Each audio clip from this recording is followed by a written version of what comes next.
Les discours déclinistes, on les entend partout. Les propositions pour aller de l'avant et sortir la France de l'ornière, nettement moins. Elles existent pourtant bel et bien dans le débat public. Tenez par exemple celle formulée par mon invité qui en propose un certain nombre dans son fascicule, son livre blanc, Compétitivité triple A en deux. Bonjour Hervé Baculard. Bonjour. Alors à qui s'adresse ce livre? À tous ceux qui ont de l'optimisme, qui pensent qu'un chemin est possible pour retrouver de la croissance en France. Alors vous êtes président de Syntec Conseil en Management. En fait, votre livre, c'est une réactualisation de Compétitivité triple A qui était paru en 2011 aux éditions Erol. Alors, comment jugez-vous les évolutions depuis? Eh bien, en 2 ans, qu'est-ce qui s'est passé? Puisqu'on avait fait un grand diagnostic avec l'ensemble des adhérents, plus de 200 entretiens dans les sphères économiques, sociales, politiques. Et le constat était simple, il fallait faire bouger la France et surtout bouger le lien entre la France et ses entreprises. Donc des propositions très concrètes à l'époque et on aspire à ce qu'elles soient mises en œuvre. Alors justement, depuis, il y a eu des avancées positives, vous le soulignez dans votre livre, qui n'est d'ailleurs pas un pamphlet, hein, vous essayez d'être constructif.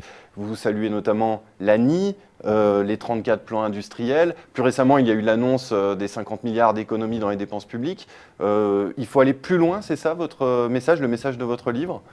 Alors, plus loin, et surtout, ce qui est important, c'est d'avoir un diagnostic commun. Et je pense que c'est la première fois aujourd'hui, après finalement 2 ans de dialogue, de discussion, de débat, qu'on a une sorte d'accord bipartisan sur le diagnostic de la crise. Alors certainement pas sur les solutions, mais au moins sur le diagnostic. C'est-à-dire qu'on est dans une économie mondiale, donc la France doit s'adapter à cette économie mondiale.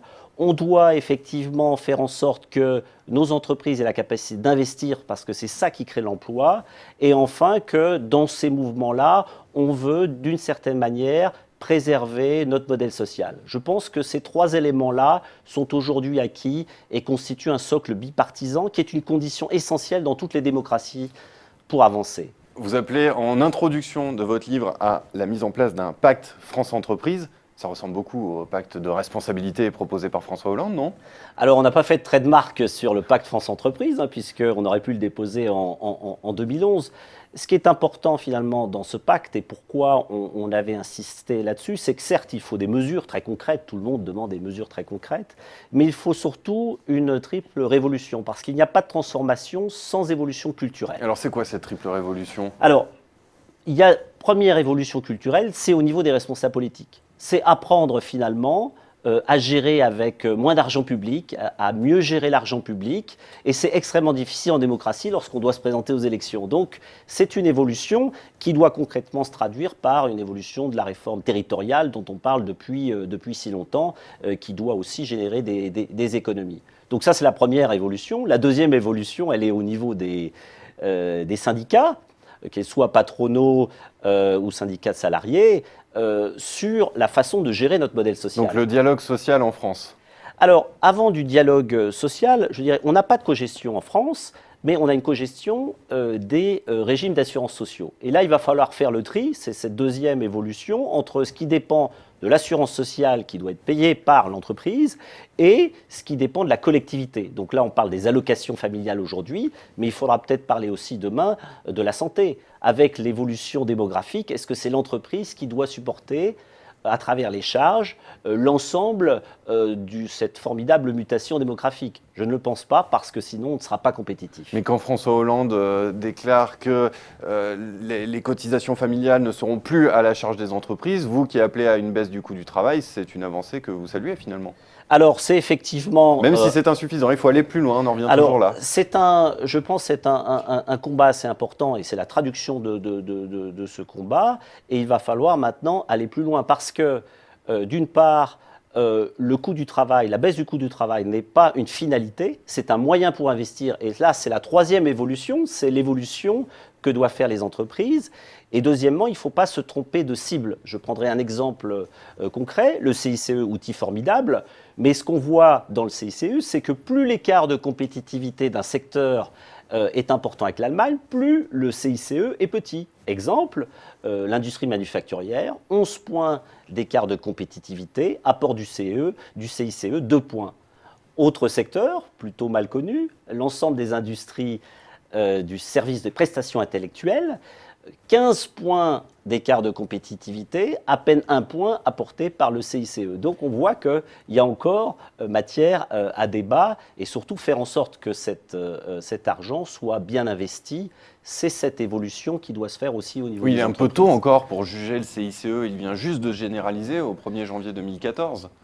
Oui, mais Ça reste un ballon d'oxygène c'est bienvenu pour les un ballon entreprises. d'oxygène bienvenu. Même si vous rappelez Mais tous si les on effets parle d'aubaine. de compétitivité, c'est-à-dire de capacité à prendre des parts de marché sur les marchés internationaux, bah, il faut orienter, et c'est pour ça que le basculement effectivement des charges dans son ensemble, quel que soit le niveau de salaire, est intéressant, c'est parce qu'il pénalise moins les secteurs qui sont exportateurs et qui ont besoin de valeur ajoutée, donc qui ont une main-d'œuvre qui coûte parfois plus cher. Alors, vous parliez de compétitivité, et dans votre livre, vous appelez à développer la compétitivité hors coût.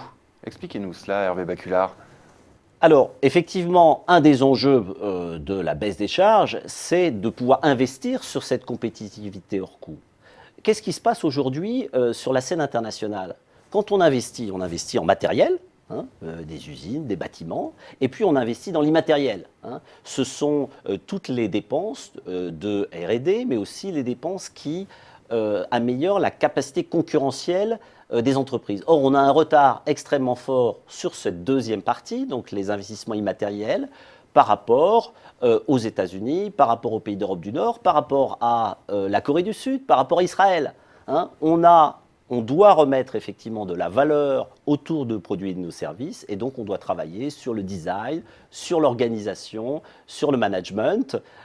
Ça va nous permettre de gagner des parts de marché. J'en viens à un tout autre point qui est abordé dans votre fascicule, c'est celui du dialogue social, l'un de nos points faibles historiques. Alors vous insistez sur l'importance des négociations d'accords par branche professionnelle, notamment dans la formation.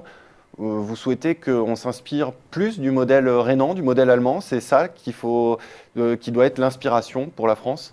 Je pense qu'on a une culture propre du dialogue social en France. D'ailleurs, si on regarde, il y a finalement eu deux époques. Une époque au niveau post-révolution industrielle sur l'acquisition de nouveaux droits.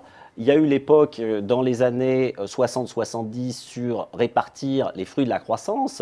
Aujourd'hui, on rentre dans une nouvelle étape. Et c'est pour ça qu'on pense qu'on doit passer d'un dialogue social à un dialogue professionnel, parce que, évidemment, le social est important dans ces discussions, mais l'économique, mais l'évolution de notre tissu industriel et donc les réformes nécessaires.